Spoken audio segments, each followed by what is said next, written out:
of Millennial Lessons. It's been a while. It has. It's the show where the young guy teaches the old guy how things work in the world today. I am lemusita. And I'm channycorzine. And today we're going to talk about Coffee.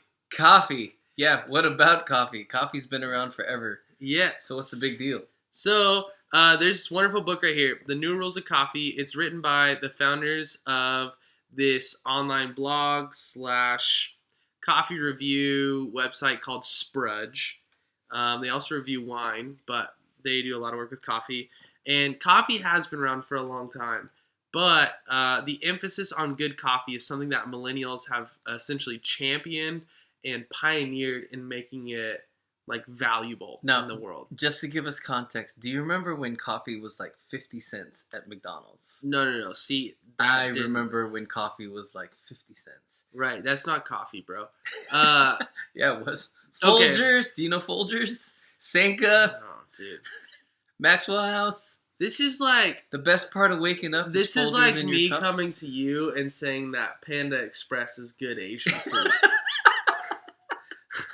Okay. Like, it's just like, no, it's not. It's pretty good. I'll eat Yeah. it. Okay. Hey, orange chicken, not gonna lie. Hashtag orange chicken. Okay, I get what you're saying though. Yeah. Okay, coffee. Yeah, so coffee is actually, so this book is really cool. The New Rules of Coffee. If you have a millennial in your life that is obsessed with coffee and you don't understand why, this book is on Amazon, super cheap. I should read it then. It's a phenomenal book, easy to read, and it's actually very historical. It teaches you about how coffee kind of started. It's like how to make coffee at home, the rules of coffee like around the world, the rules at like the cafe. Rules? Like it's essentially like calls it like the rules, but it's basically just like the basics. Like for example, did you know that coffee was actually a fruit? Coffee is actually a cherry, and we take the pit of that cherry and roast it and make it into coffee. Huh. Yeah, and so like it like shows like where like we get coffee from. Coffee is like the most international thing that you do every single day. Okay. And sadly, the history of coffee is like super colonial. So like it kind of sucks. I'm just gonna be honest. That's all I'm but saying about that. Here's why coffee matters. Okay. Sprudge makes a phenomenal argument why we should care about coffee in their book. We value and give great respect and rapport to phenomenal cooks, chefs, winemakers, beer brewers, artists, all these different things. But when we think about a coffee grower, we think like, oh, I'm fine with just having Folgers, like you just said.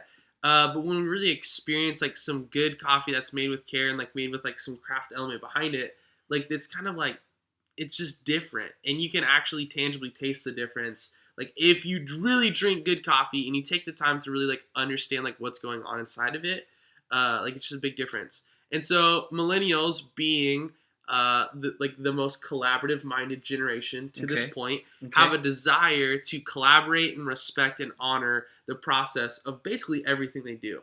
That's why you see this big push towards eating organic, towards recycling, towards reusing things. We love vintage type stuff because like we just love this process of like making sure that everything has like the true purpose and intent that like came out of it like originally. Is it kind of the idea of farm to table? Yes. So coffee is a huge farm to table. Like millennials love to care where it comes from. So we want to know the origin. We want to know how it was grown, how it was processed. Natural process basically means like they sit it out in the sun and it dries naturally. Wash means it goes like this different process and it's a little bit quicker. No, like neither one is bad. Neither one's better than the other. Okay. It's just like kind of like how coffee's done. They just care about everything. And also the environmental impact of good coffee. So good coffee that's done well, it's paid a fair wage. Like the workers get paid a fair wage. Okay. The farmer, the growers. Yeah, the growers, the farmers get paid a fair wage. All the workers, all the process gets paid a fair wage. In the process, baristas, everything gets paid a fair wage. Okay. Whereas coffee is historically one of the like most destructive industries. White people, essentially, white people is probably not general enough.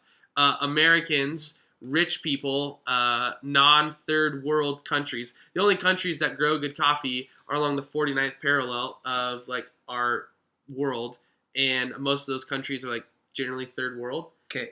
Developing. Yes, sorry, correct language. And so like they don't get paid. They don't get paid well. Okay. And so craft coffee comes in and says, no, we're going to pay you what you're worth. We're going to pay you like what we're getting out of it. And so that's why you see the prices of coffee going up when it's like done well.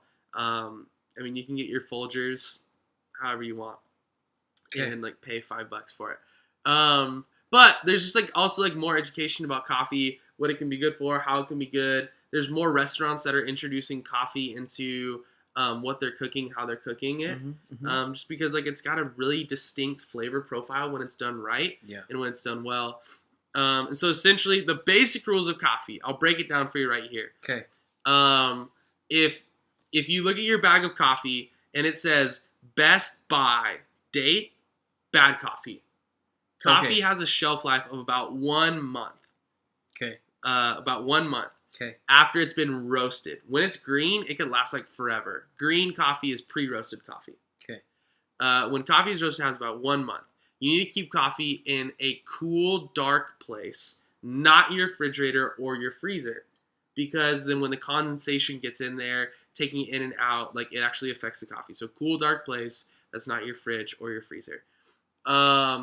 Next thing is your coffee. Like you want to grind it before you brew it. So if you have pre-ground coffee, it's going to go stale because it's already kind of like broken down, like the chemistry of it, all those oxygen, all the, like, the different oils and gases inside of it are going to be released already.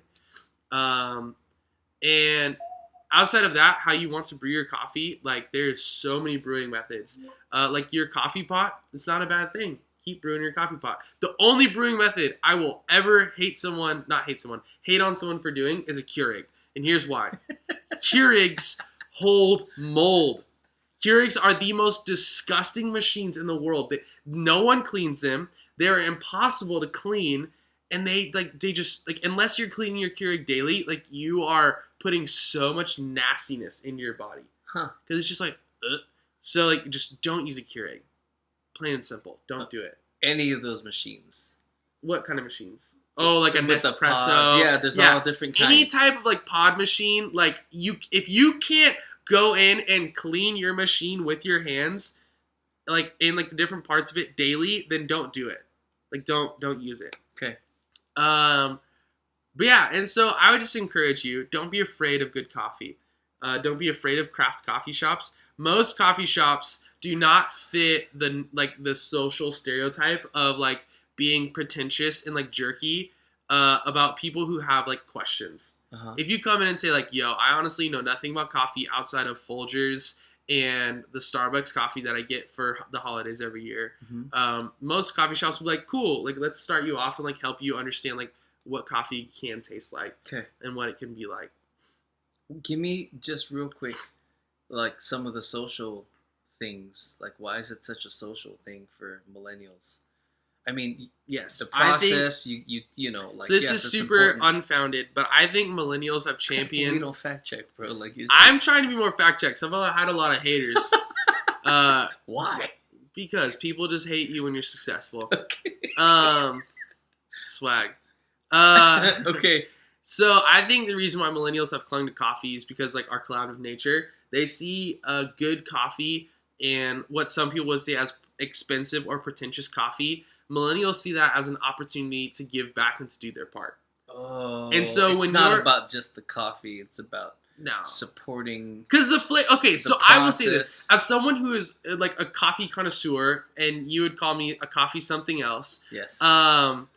Like I can taste the difference between good coffee and bad coffee, and I will actively choose to not have coffee unless I can have good coffee. Yeah.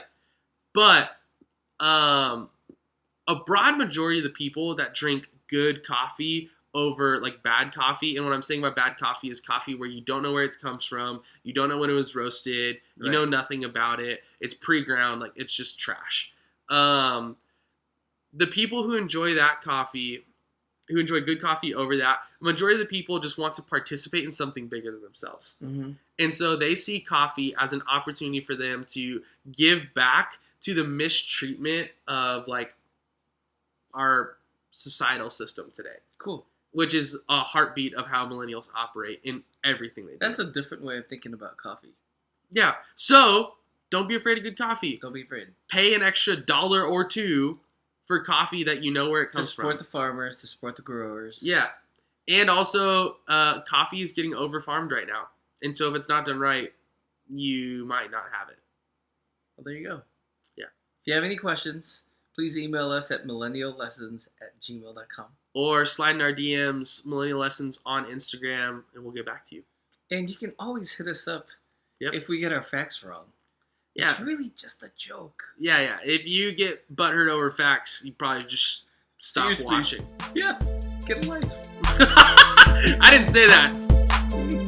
You know. Peace!